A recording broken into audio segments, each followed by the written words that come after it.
Warning, incoming game over. Warning, incoming game over. Welcome back to another installment of Game Over Calgary. My name is Matt DeMille, and I'm joined by Game Over Calgary host Marek Robinson. Marek, first game back for the two of us since the Four Nations break. I know I'm stoked to be back. I know talking off stream, you're stoked to be back. But how are you doing today on this fine Thursday evening? Pretty good. To be honest, it feels really nice. The Flames to play an early game. I'm not here at school till 11:30, so I'll be home before my bedtime, which is really nice. I couldn't agree more with you. It was maybe a bit of a mad dash to get home from work to watch the game today, but puck drops final buzzers 7:30 Mountain Time, and doing this stream, and I agree. Like, get to go to bed early. So yeah, I'm stoked to be Yeah. back. You're stoked to be back. We're stoked to be back on Game Over Calgary. Unfortunately, as stoked as we are, maybe it wasn't the ending that we were hoping for today. As the Flames visited Tampa Bay for the only time this season, but the second of two meetings between the two teams this year. Flames drop today by a score of 3-0. I said again before the stream that this is kind of felt like a vintage getting Andrei Vasilevskiy-ed, with him making a 27 save shutout performance against the Flames, and they really just couldn't solve him.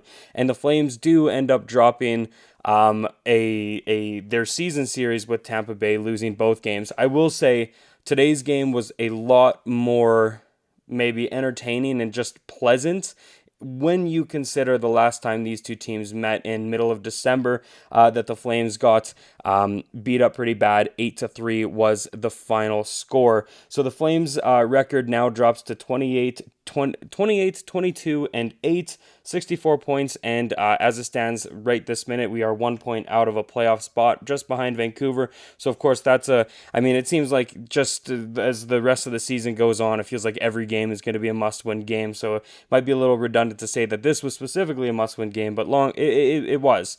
Whereas Tampa Bay maintains their spot in third in the Atlantic with a record of 34, 20, and 4. Marek, I'll flip this over to you because as every stream goes, I'm talking way too much. What did you think about tonight's game from the Flames? Honestly, it's like I don't want to say it was a good loss, but at the same time, like you didn't play terribly. Like power play goal, and obviously you have on the Tampa power play Kucherov, Gensel, Hedman, Point. Like it's a very strong power play. And again, to me, you lose this game 2-0, empty net, whatever. But like you play like obviously you couldn't solve Vasilevsky. You were putting shots on net, which is what you love to see. You hate seeing those like 19, 15 shot shootout or shutouts. So, but I think again, like you can't be mad. Like I realistically, it's not the worst loss in the world. You don't score, yeah, but you don't face this team again. The only time you can face this team is if you both make the Stanley Cup Finals. Yeah, and I mean, at this point, that's going to be a long shot. But I agree with you. Like, I can't say that this is. I mean, any loss is a loss, and no matter which kind of angle you take it, you don't pick up any points. And considering how tight the playoff race is for the Flames, every single game down the line is going to be an important one in terms of playoff standings. But just overall, with how the team played, I mean. I think the effort was there. I thought the scoring chances were there, and at least to me personally, it felt like a game where the Flames just couldn't solve Vasilevskiy, and whether you chalk that up to the Flames not having that dynamic, high scoring, high offense type players that, as you said, run the power play, and the Kucherovs and the Points and the Gensels, even the Brandon Hagels of the world, and obviously that shows the Flames kind of, as we've gone down this path before in this conversation before, the Flames don't have that kind of A-listers, but I thought the effort was there. I didn't think that in games past or even last time they played Tampa Bay where they were just getting outworked and the effort wasn't there. I do feel like the effort was there, and it was really just a matter of we couldn't get those high danger scoring chances, or we just couldn't solve a Vezina winning goaltender in Andrei Vasilevskiy, and we have to give him credit where credit is due. He played lights out for Tampa today. He made, while he didn't necessarily stand on his head the entire game, he made the saves that needed to be made. And as I said, 27 saves, shutouts, fourth of the year. And I mean, if you think about it, not just tonight, but I don't know if there's been a hotter goaltender in this league within the last couple of weeks. Let's just chalk it up to the month. That's been as hot as Andrei Vasilevskiy. Heading into tonight, he posted a 7-0-1 record in his last 8. Of course, that's up to 8-0-1 in his last 9. A sub 2 goals against average. And Tampa Bay, with a win tonight, are now on a 7-game win streak. So the Flames ran into a hot goaltender, but a hot team as well. So again, when you think about the long run and stuff, obviously every point is going to count. But this is a loss where it's like, you know what? I can go home, or I already am home, but I can go to bed tonight and I won't lose as much sleep as I normally would have, if that makes sense.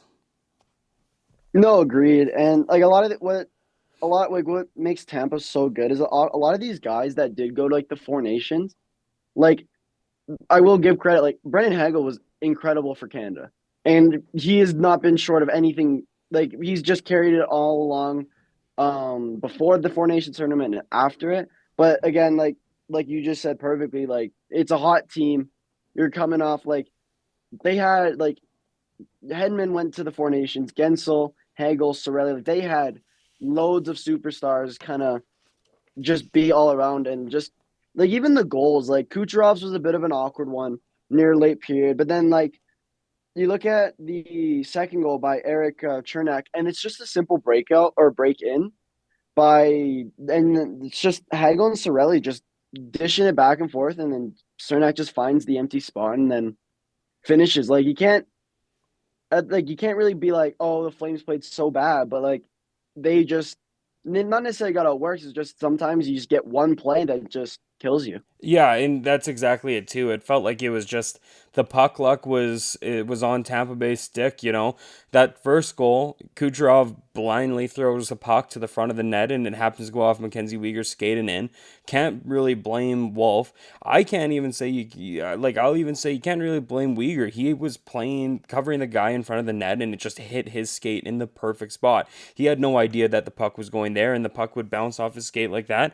Second goal is, as you said, is probably the only one where it's like, okay, a mistake was made to have put the Tampa Bay in that position where, again, you said the Hagels, the Sorellis, the Chernaks make them pay, and that's obviously, I think, I would say Matthew Coronado had an opportunity to get the puck out of the zone, kind of whiffed on it, and it led to that scoring chance. So, and then, of course, an empty net off a great play by Victor Hedman that found Brandon Hagel all alone on some sort of weird bank breakaway, however you want to describe it. But, I mean, at the end of the day, that's a 1-0 game if you take those weird bounces away and stuff. And again, I just think we can't take away how well the Flames have played, at least since they've started this road trip.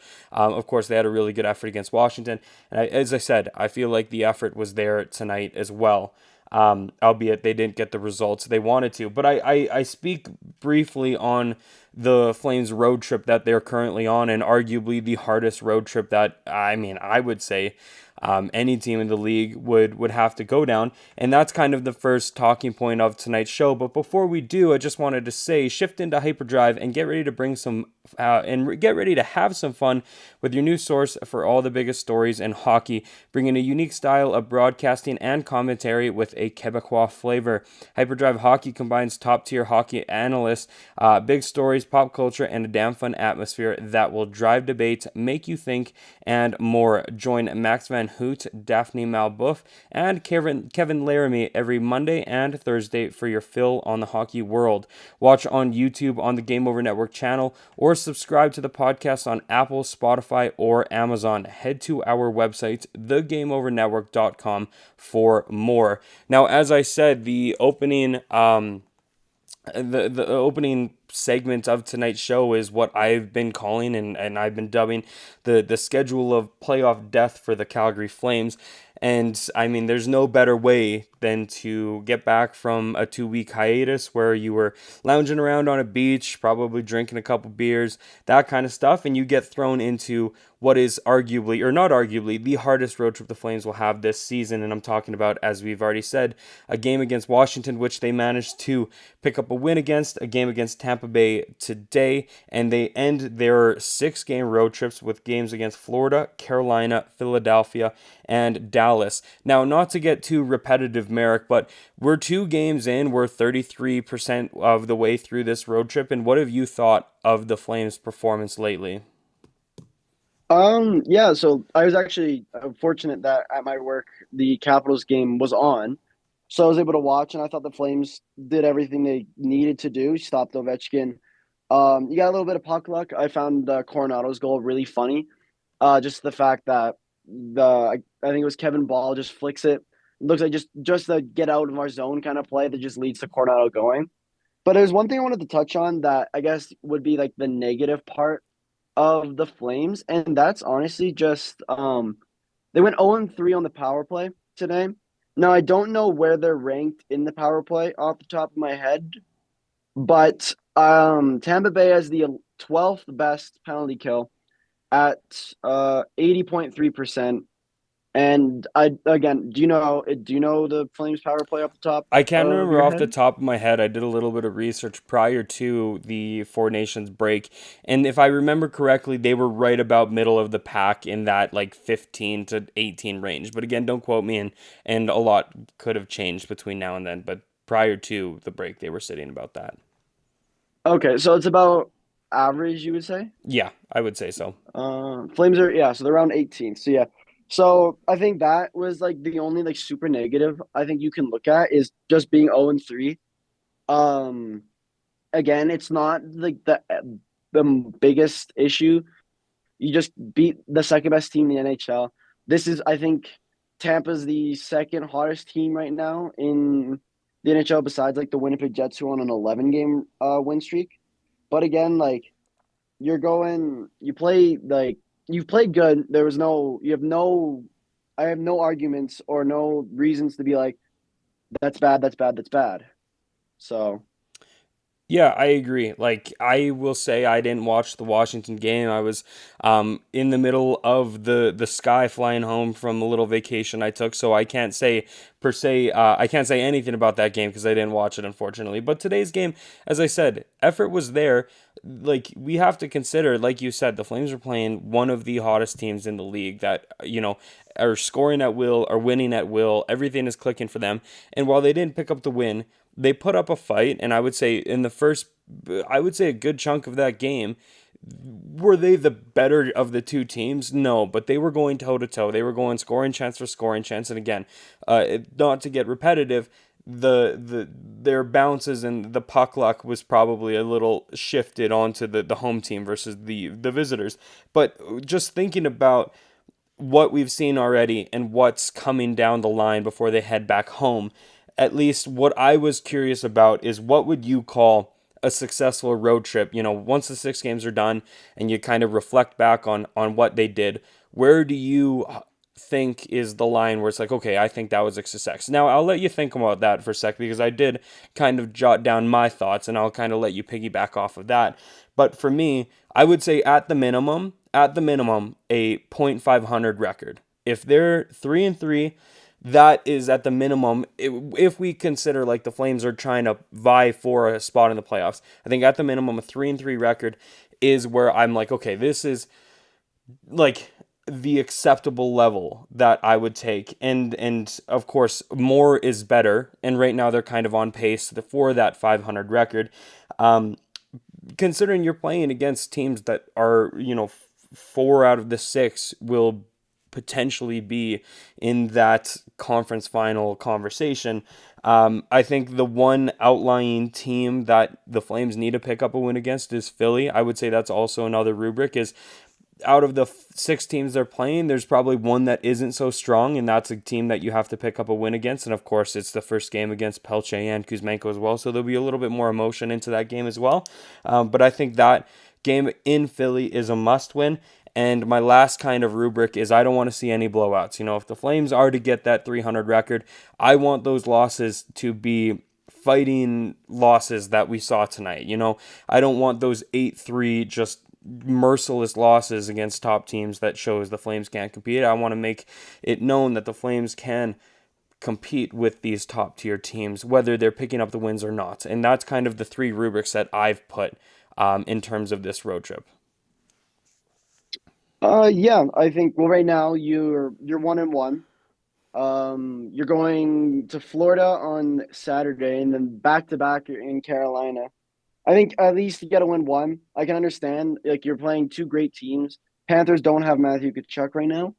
But if you pick up a win against one, that's perfect because again, back-to-back games are ridiculous, especially with them being 1 p.m. and then 3 p.m.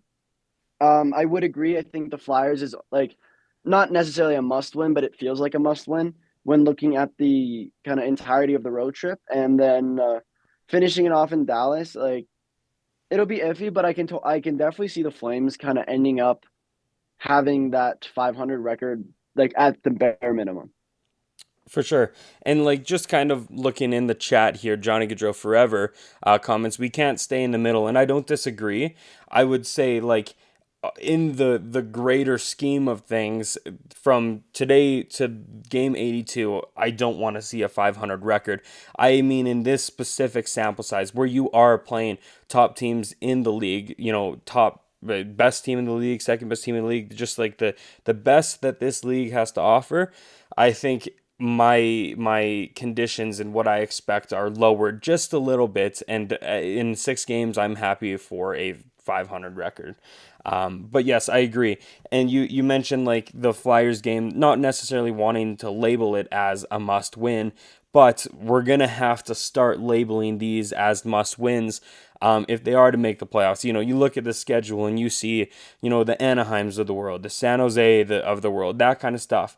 And again, if the Flames do want their fighting chance to be in that playoff hunt or even in the playoffs by the final buzzer of game 82, those are the games where you're going to look back and be like, okay, they lost to these guys here, here, here, where they should have won, and they fall however many games out of playoff spot. So I do agree. Like, I don't like labeling them as must wins because every game is a must win, but there are games that have heightened stuff on the line, and that Philly game is there. And I agree that like that back-to-back game, Florida Carolina, I think you got to take one of those as well. Maybe you can. You mentioned Matthew Tkachuk being out. That's a big loss for Florida versus Carolina. Seems like everything is kind of clicking. I saw Rantanen scored tonight, or sorry, was it Rantanen? Either way, I think I want to say Rantanen he had one, yeah. He had a big night. For sure. So it seems like Carolina's clicking as well. So maybe we have a couple days rest and you can pick up a game against Florida as well. But this is I will say, like I've said it prior to the break, but I think this is going to be the road trip that is going to dictate which direction the team goes once they get back home and stuff. And honestly, I think the start is acceptable so far. Yeah, and I also think it's kind of interesting because I do believe the trade deadline happens March 7th. Yep. So between the Calgary Dallas game and the Calgary Montreal game, there could be a different kind of look. In my opinion, I don't think the Flames should really do too much. I think if you want maybe be a conservative buyer, you think about it a bit but don't go giving your picks away. Don't go get like trading young guys for like a must win now thing. But if you're conservative and you play your cards right, you could make the team a bit better. But I think after the Peltier and Kuzmenko trade for Frost and Farabee, I don't think there's much the Flames can do. So I think it's just going to be that you gotta have that mentality of just if you lose one, you have to get it back the next night. Yep. No excuses.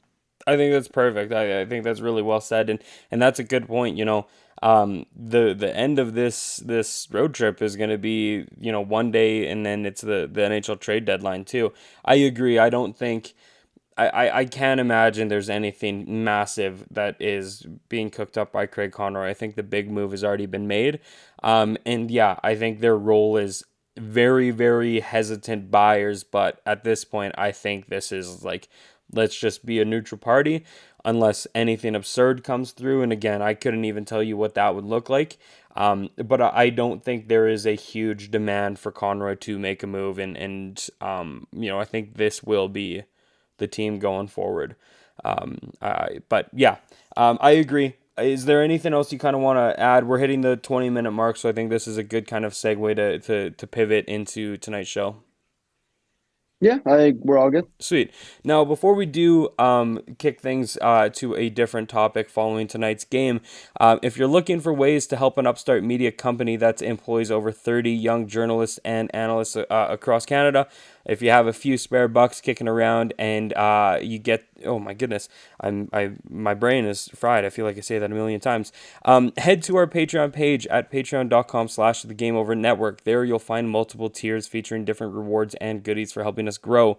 There's extra access, exclusive looks behind the scenes, Discord benefits, merch discounts, opportunities to give us feedback, and you can join us for special shows live where you can interact with hosts as we launch more ways to improve your experience. If you're not able to spare a few dollars, we have a free tier available so you don't miss out. If you really want to help us, make sure to click like and subscribe on YouTube, rate us 5 stars on your favorite podcast app, and share our work on your social media of choice. That's patreon.com/the Game Over Network for tantalizing goodies.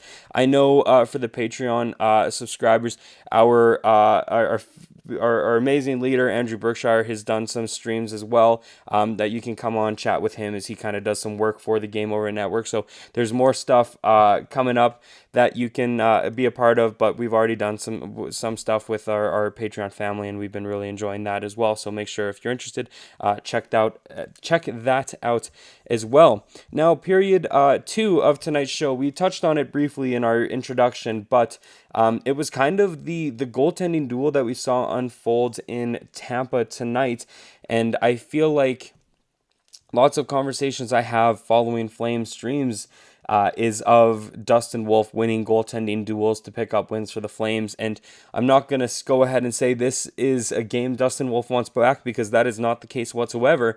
However, I think he found himself on the wrong end of a goaltending duel tonight, but not one he should be disappointed about. Marek, what are your thoughts? Yeah, he's the third star of the game, with Vasilevskiy being first, obviously getting a shutout, and Chernak being second. But you had a 2.01 goals against. You allowed 2, get an empty net. You have a 909 save percentage. You stopped 21 out of 23 shots. Or I guess 20 out of 22, I guess, with the empty net, but whatever. But no, I think even just the goaltending wise, the Flames didn't play bad. He, again, an unfortunate bounce, and then obviously you're in the NHL. If you get an open ice and you take that extra second to shoot, more times than not, it's gonna go into the back of your net. Oftentimes, but other than that, Wolf stopped. I saw 2-on-1, I believe, and he made that look very easy, as well as there was that, I believe, the Nick Paul breakaway. He stopped. He looked confident. Obviously, the goals they went in or whatever, but it didn't look like anything out of the ordinary. Yeah, I agree. I think you bring up his stats from tonight, and it's kind of hard to envision those stat lines and then a loss labeled right next to it, right? Again, I'm not saying that this wasn't Dustin's night, because it was, and he made some spectacular saves, and he kept the Flames in this game on several occasions. But this is just the case of Andrei Vasilevskiy has proven he is one of the best, if not the, I wouldn't call him the best this year. I think there's a guy named Connor Hellebuck that would have a bigger argument with that. But I think, well, I mean, I don't think Andrei Vasilevskiy has proved he is one of the best elitist goaltenders in this league. And tonight was just another example of it, and in what has been a really hot streak for him as well. And so I think Dustin Wolf was kind of just got the short end of the stick in terms of you play good, but you play somebody who played that much better than you, and not something that he should be going home and kicking himself for. The first goal, not going to blame him whatsoever. You can't predict that to be there. You kind of just have to get lucky. put your pad in the right spot. Second one, in the NHL, a point blank shot in the slot, like depending on who's shooting it, it's a 50-50 chance you save it, right? There was no screen and stuff. So I would say of the two that he let in, that's probably one that he would be the most irritated with. But again, I'm not going to fault him for that. I think that's a bigger concern, as I said, the giveaway that we saw from Matthew Coronado. And again, Tampa Bay is just that elite at moving the puck. And I mean, you think about it, that puck came across the slot. Dustin Wolf still needs to pivot, slide over, position himself, and all of that is just happening, the snap of your fingers as well too. So I find it ironic that there's been so many games this season where we're talking about Dustin winning goaltending duels, and he has a long list of goaltenders that he has outdueled this year. But sometimes you play a hot goaltender like Vasilevskiy. I will say, just the trajectory that Wolf is going, it makes me excited to see a performance like that from Vasilevskiy, with the thought that this kid is only 22, 23, 24, I can't remember off the top of my head, and he is going toe to toe with one of the best in the world. Yeah, I think just from what I've talked about with my buddies and stuff, the Flames are like, again, I think I speak for mostly everyone. Nobody thought the Flames were going to be like this season. This is a very, very, very pleasant surprise.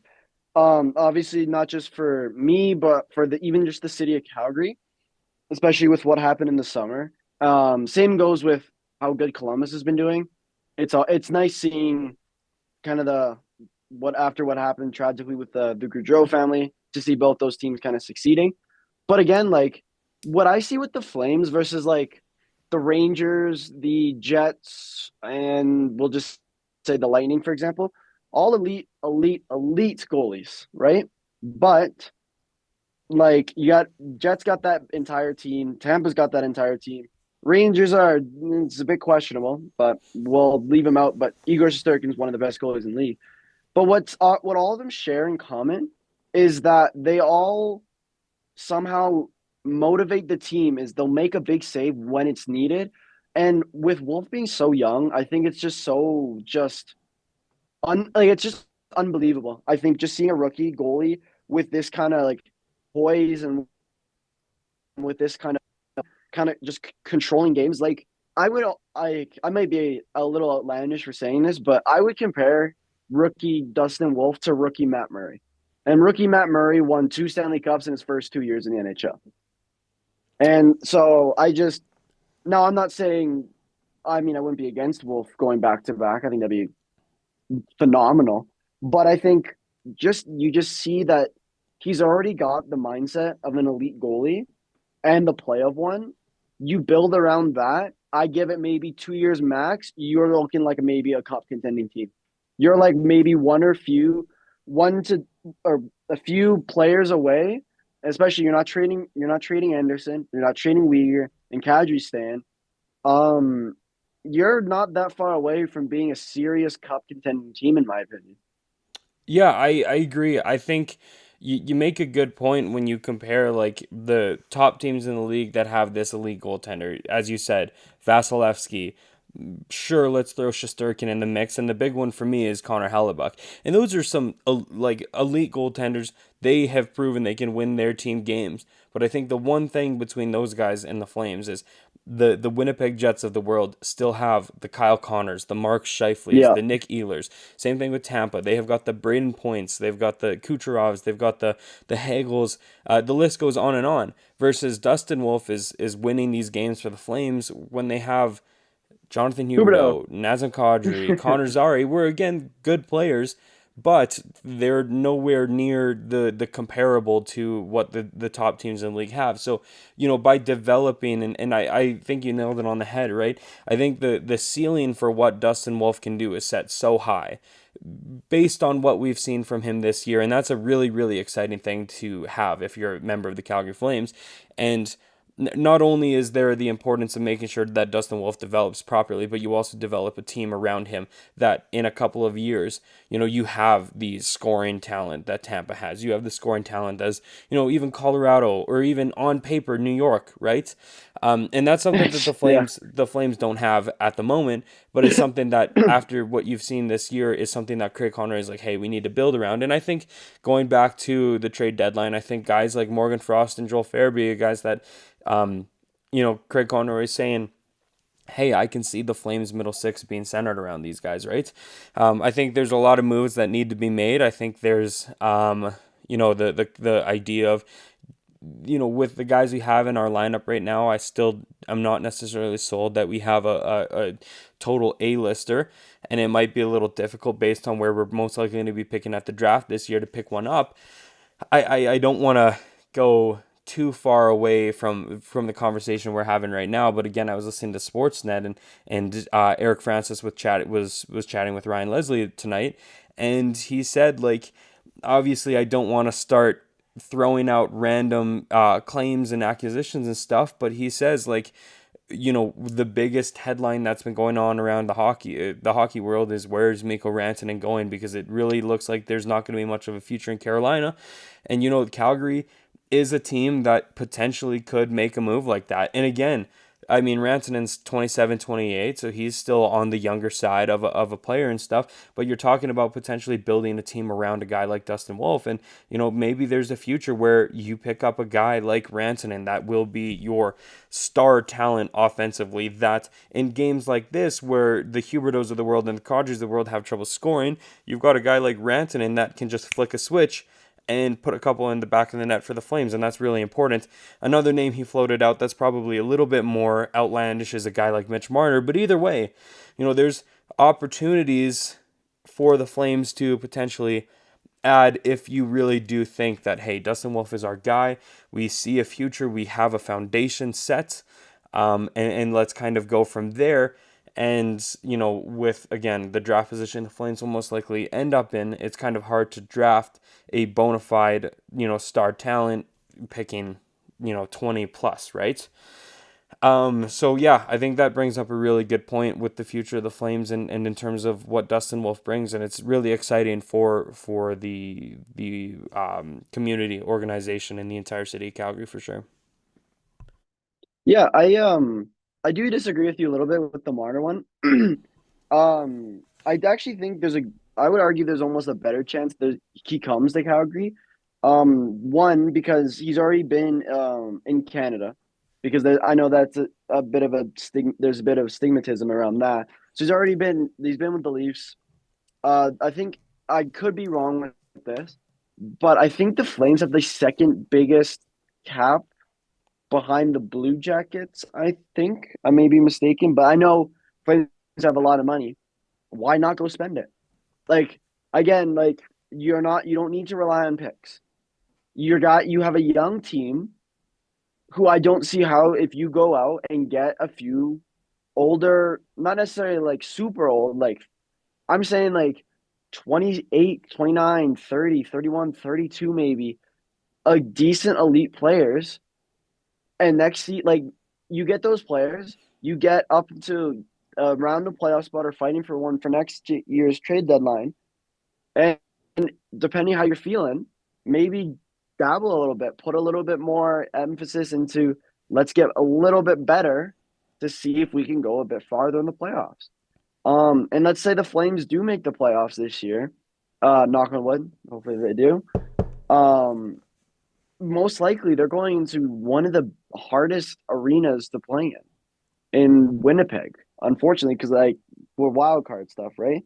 And if Wolf can do I think even if you win one game in Winnipeg as your rookie goalie in the whiteout, that says something. And the crazy part is there's a chance he might not even be nominated for the Calder, which I think is outrageous because you have Celebrini, Lane Hudson, Matvey Michkov, and then Wolf. If you ask me, I would go Celebrini, Hudson, Wolf, but I would give it at this point. I'd give it to Celebrini, unfortunately, just because he's doing his own thing, and it's a lot harder for goalies to win Calders or trophies that aren't the Vezina. Like the last goalie that was nominated for the Calder was in 2021. That was Alex Nedeljkovic. At the time, he's playing for the Detroit Red Wings. And then I think the last goalie to win the Calder was Samuel Erlinson or something like that, in 2009.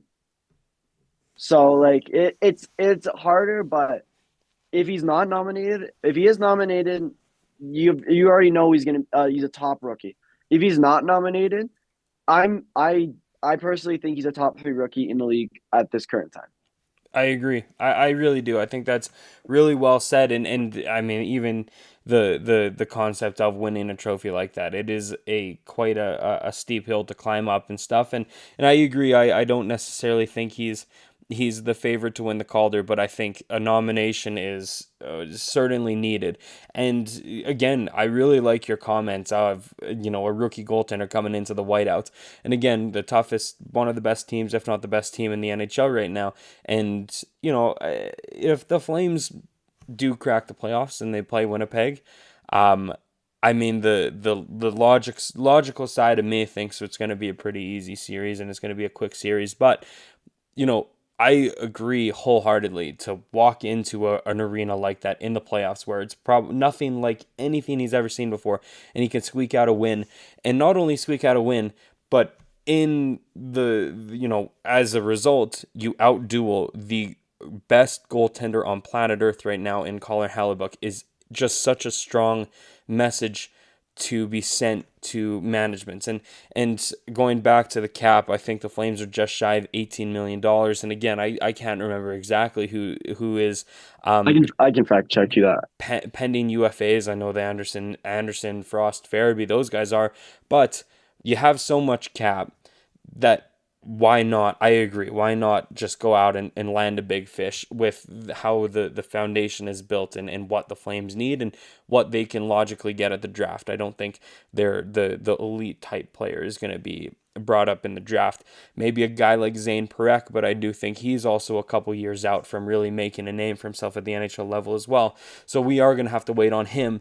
And again, he's, I don't want to start comparing him to the greatest defenseman in the world in a guy like Cale Makar, but I think the best case scenario is we have a guy with an offensive capability similar to him as well. But again, I think that is a little too far in the future to start betting a bunch of chips on that on the back end as well. So I'm all for kind of trying to make a big splash this free agency.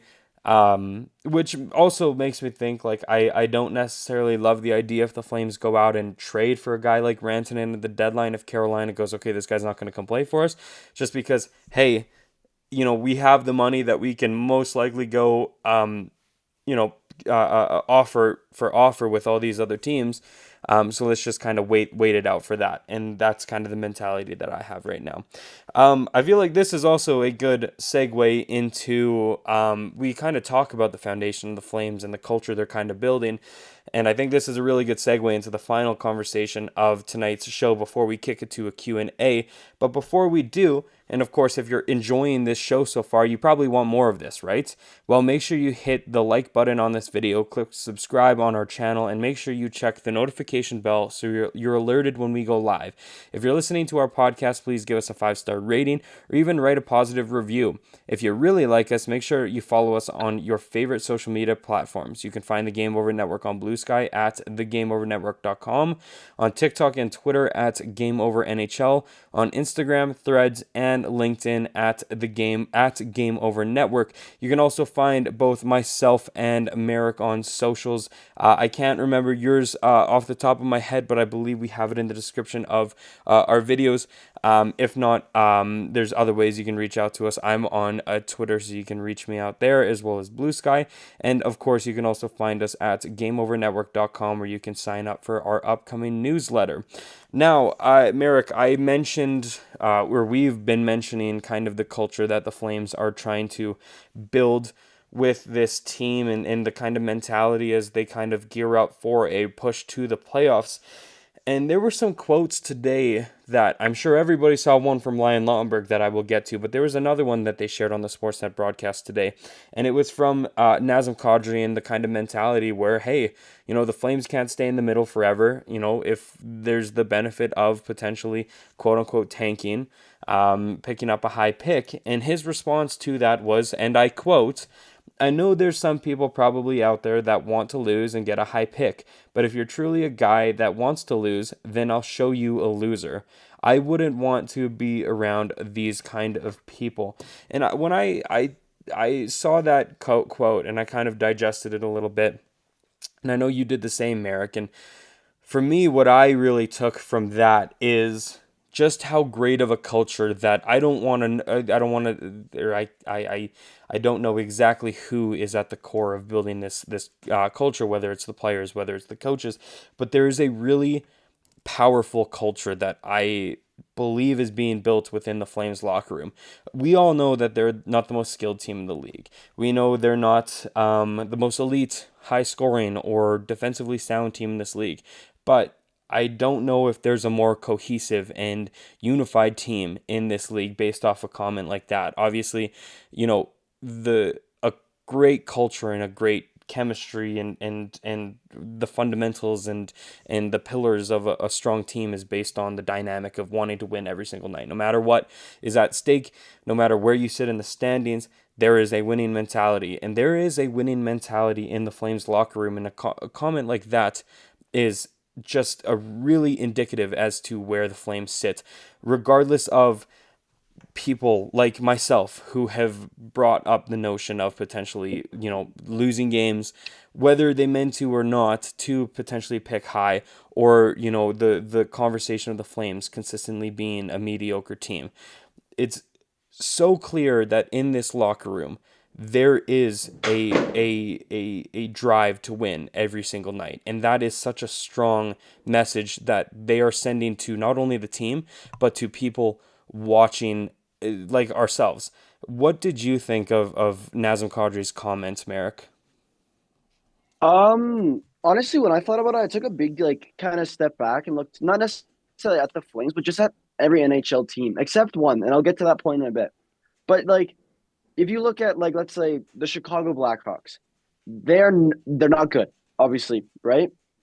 But do they still have fans? Do they still have players who want to compete? Do they still have like they still have fans who have season tickets, who show up to games? Yes, are they going to be every team is going to have your super high moments and your super bad moments. If you act like a loser, regardless of how good or bad you are, it's going to be like that. Look at the Rangers. They're kind of acting like a debit in a weird way, not like you're a loser, but like losers, and it's affecting their gameplay. And then look at the Jets. They're just a bunch. They feel like winners, and they're winning. I think the only thing I think with Nas, like I totally agree with you 100%. Like Flames, what strikes me so amazing with the Flames is that they're doing this so young. Which then, as obviously the older you get, the more mature you get, it's only going to get better. But like a recent example, and I'm just shifting from the Flames a little bit, if that's all right, is the Have at her. Nashville Predators. The Nashville Predators literally had, I think it was Shen, literally say, "I've never been on a team that can't score." What, like, is there any need to say that? Like, is there any need to throw your teammates under the bus? There's another one from the struggling Pittsburgh Penguins. The goalie Alex Nedeljkovic, and you never hear a goalie say this just go, I can't make a save and I'm letting these guys down. You see that mentality of you're losing, but they value the game so much, and I think that's what Kadri is kind of just showing Flames kind of culture and kind of shutting up a lot of the doubters in a weird way. And when you see like the Nashville situation and players kind of just like what seeming feels like throwing in the towel this kind of spot in the year, it's just like it just shows that even if you're losing or winning, if you have a good culture in the locker room, you're gonna you're gonna play better. And I think that's what it shows with the Flames. Well said. I think that's exactly it, right? Like, as I said, this team is not the most offensively productive team. They are not the most defensively sound team. They are middle of the pack in just about any stat line you can think of, except their drive, their dedication, their effort to win. Whether we see it on the ice or not, it's clearly there. And, you mentioned the turmoil that other teams are in. And I think that is perfectly said by you, right? The Flames have not had a fantastic season on paper. Like, they've had their ups and downs more than any team in the league. They've gotten, as I said, they've got decimated by teams like Tampa Bay, and they've gone out and had monster games against Washington. But it's because they, like, every single night they have that winning mentality. They don't have the, I guess if we don't make the playoffs, we get a higher pick, and obviously it's the team that the team that is in the locker room as we speak. They want to win with the players they have in their locker room. As much as it is to draft those high caliber guys and to build young. These guys want to win for themselves. They want to win as a team, right? They don't want to wait around for some young hotshot to come in. And I think you nailed it on the head with the other teams. The other, like, as I said, or as you said, the Nashvilles of the world, the Chicagos of the world. Even, like, what comes to mind is like the New Yorks that are kind of bickering at each other. The Vancouver with guys that hate each other's guts. And you look at a team like New York on paper, with the talent they have, Panarin, Zibanejad, I guess JT Miller, Adam Fox, Shesterkin. When you compare the Flames to that team on paper, like, New York will take 9 out of 10 games. I think you can say the same thing with Nashville too. You have your Stamkoses, your Marchessaults, your Forsbergs, right? Like, on paper, that team should be so much better. Lights out. But if you put those two teams, and we've seen this year, you put the Flames against those teams, somehow, some way, that team finds a way to win. And I think that is such a strong contrast of a team that is in the dumps, a team that's maybe feeling bad for themselves. They're just kind of drowning in their sorrows of not being able to put together wins, versus the Flames are every single night, regardless of what happened the night before, their goal is to win. Their goal is to win as a team, and we're seeing that. I think there have been, you think about it, and obviously the Flames are just over a 500 team right now. But how many games on your, like, off the top of your head, can you think that the Flames really looked like a team down in the dumps, that they were not enjoying playing hockey, that they were just out of the game mentally more than just the score? I can think of two off the top of my head. I might be missing two. I can think of one. I will say, I can think of one. I'll let you go first. I just have the Tampa game. Yeah. Not the one tonight, but Yep. the one from December. 8-3. Like, it never feels good to lose or to get put up by 8. Like, I think the most goals scored on in a game this year is 9. And, like, usually if you get in even around 4 goals a game, you're like iffy about it, unless it's like 4-4 or whatever. But I can't see the Flames being like you look at the scoreboard, it's like 8-3, you look at the scoreboard and it's like 3-1. They're like, well, we're not winning. It doesn't matter anymore. Like, we just give up, or like they let in an early goal or whatever. But like, you could even see, like, tonight, you let in the first one with a minute left in the first, and like, okay, keep going. 0-0. Doesn't matter. I agree. And so the two games that I had to mind, Tampa was the one, and the other one was like 7 games into the season when they got, like, stomped by Utah in their first meeting with Utah. I think it was like a 6-1 score, and they looked flat. And those are the only 2 games, and they played well over 50 games this season. And there's 2 that have come to mind. I've missed a few games, and I'm not saying it's 100% only 2 games, but from my memory, there's been 2 games this season, regardless of win or lose, that the Flames have not looked there mentally. And I think that, as I said, is such a strong notion towards just how cohesive this team is, how unified they are to winning and being a playoff team. They're, as I said, I'm gonna start repeating myself, so I'm gonna try and not to. But regardless of the skill level, every single night, regardless of it looks like it on the score sheet in the stats and shots and all that stuff, the Flames are bringing their best effort forward to put together 2 points, and that's something that I don't think a lot of teams have, and a lot of teams can win it just off skill, but the Flames are winning games off heart. And is that necessarily like the one reason why teams win the Stanley Cup. No, but it's a great core component to have when you're building a Stanley Cup team, and it's such a great culture to have during this time where the Flames are considered incredibly young and they have such a high ceiling in the future if they play their cards right with getting the right players. But it starts with this culture that we're seeing. And again, I don't want to get too rambly, but another quote that we saw that I kind of just want to say it because it has a swear word in it. But either way, a guy like Ryan Lomberg, who I've been preaching about all season long, who is this just energizer bunny on the team that is clearly a catalyst in the locker room for creating these great vibes and this desire to win.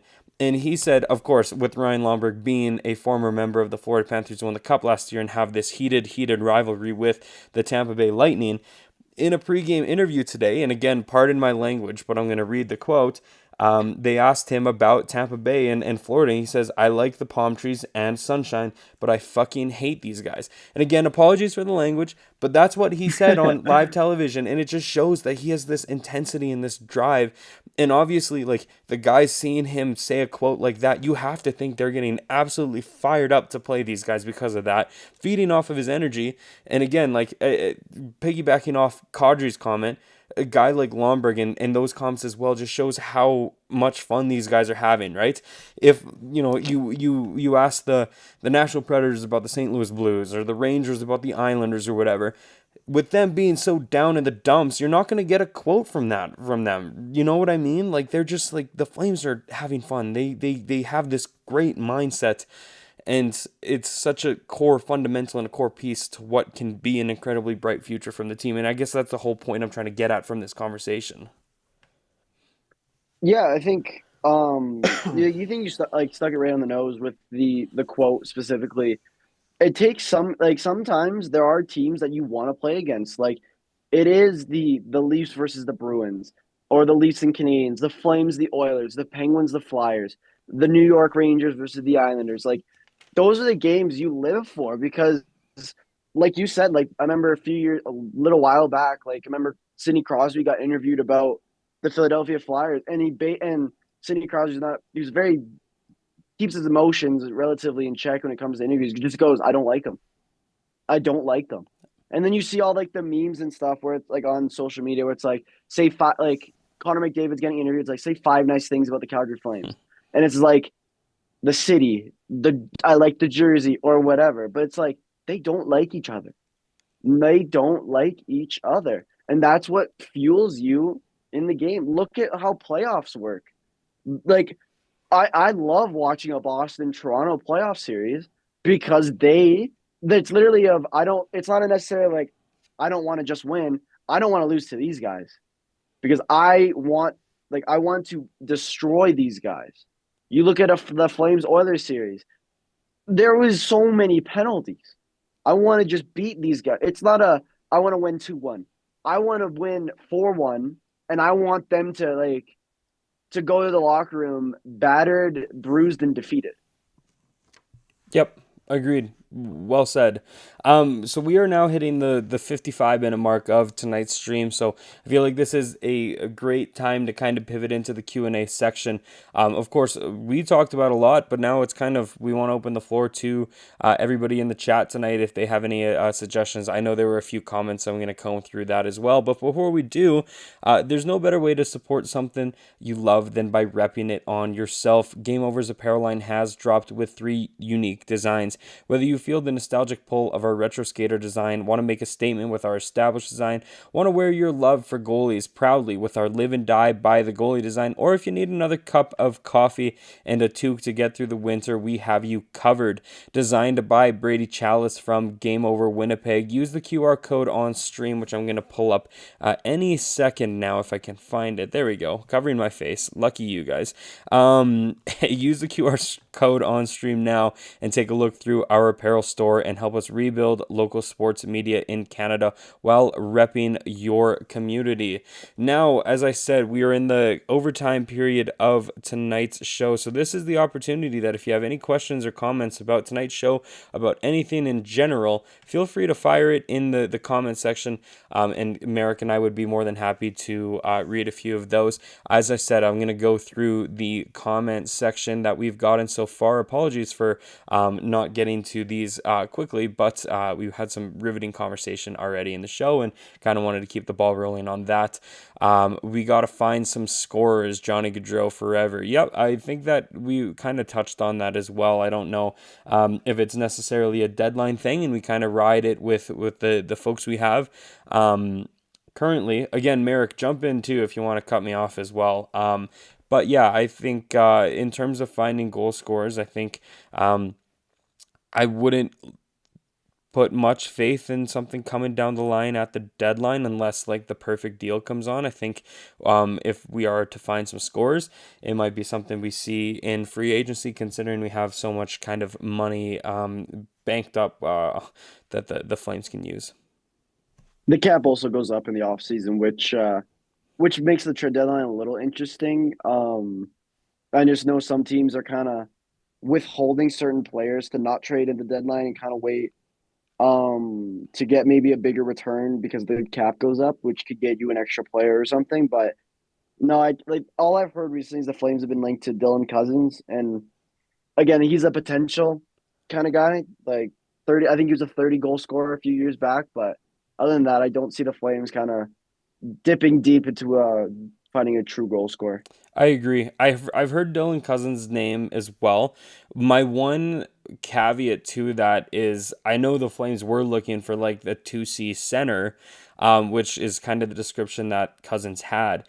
However, I am curious as to whether that's still something they're looking at, considering that we traded for Morgan Frost, which is a centerman, right? So when I saw Frost kind of come in that trade, I kind of assumed that maybe whatever conversation happened with Buffalo and Cousins maybe got nixed, and the Frost deal was something that was better suited for the Flames. So I don't know if another second line center would help. I mean, if we have, I'm not going to complain. I mean, you think about, Naz is our starting center, and then we've got Backlund and Frost, I believe, 2 and 3C. I can't remember off the top of my head who is the fourth line center.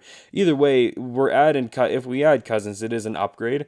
However, is it necessarily an upgrade that is desperately needed at this point? I think that is maybe up for conversation.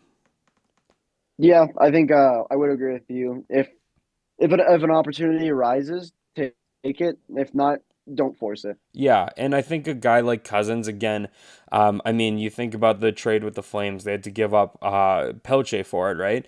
So I would have to assume, in the trajectory that Buffalo is headed in, I would assume a pick or a prospect is probably the asking price for a guy like Cousins, and that's kind of where I draw the line with I don't necessarily love the idea of giving something like that up.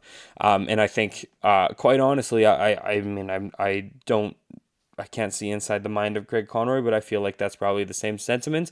And maybe a reason why the Cousins deal fell through, if there was one, is because what they were asking for is maybe something Conroy wasn't willing to give up either, which is good on him for kind of sticking with what he wanted to give up with and what he didn't want to. Takai number 1, appreciate you jumping in the chat again. Always enjoy our conversations. The Canucks play the Ducks twice and the Kraken. We might fall behind them in the I'm assuming the playoff race table. As it stands right now, the Flames are just behind them by a single point. I think they have the same amount of games in hand. So, again, I don't necessarily know what the Cucks' schedule is right now. However, as it stands, we are already behind them in the playoff race. I want to say the Flames potentially have a few more games against the Canucks as well, so maybe that'll lead to some interesting storylines. I'm just pulling up the schedule right now.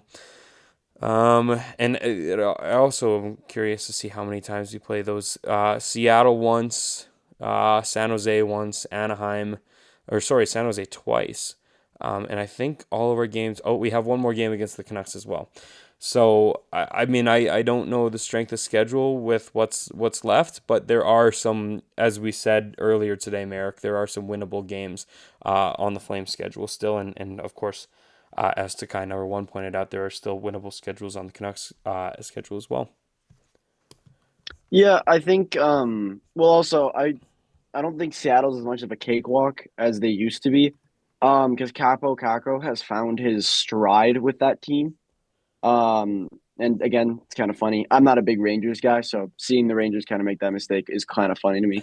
But to the Ducks' point, yeah, Vancouver's playing right now, and it's 2-0 Vancouver over the Ducks. So I think you take it with a grain of salt. The Vancouver Canucks aren't going to be playing the freest of games all the time. And you can't just be like obviously it sucks, but you can't just be like, and rely on that. But like, it's not the end of the world. Again, the Canucks have been rocky. They don't have Demko anymore. Like, and they're still getting over kind of fixing all those issues and stuff. They still got the newest Pedersen, which is Marcus Pedersen and Drew O'Connor. Yep. But like after that, like after that game, I'm just trying to see the Canucks game. So after their next game, oh, they played. Ironically, they literally go Ducks, Seattle Ducks. So that doesn't help me.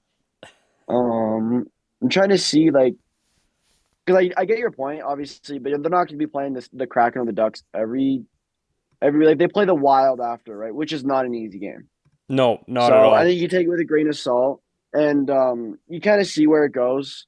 Like there's rumors of Besser maybe getting traded. Like we have no idea. Like the trade deadline, quite literally, can take a team that's not in the playoffs, and for some reason just go, and they're a playoff team. Yep. Look at the same. Like I hate doing this, but like look at the St. Louis Blues 2019. They were terrible, and then they got good. They won the cup, right? Yeah. But right now, it's kind of just see where it goes. But I wouldn't. Right now, I'm definitely not counting the Calgary Flames out, regardless if the Canucks win tonight or not. Yeah, I agree. I think I will say, I feel like we're getting to the point where there are only maybe a select few teams that are truly, truly in the hunt for that last playoff spot.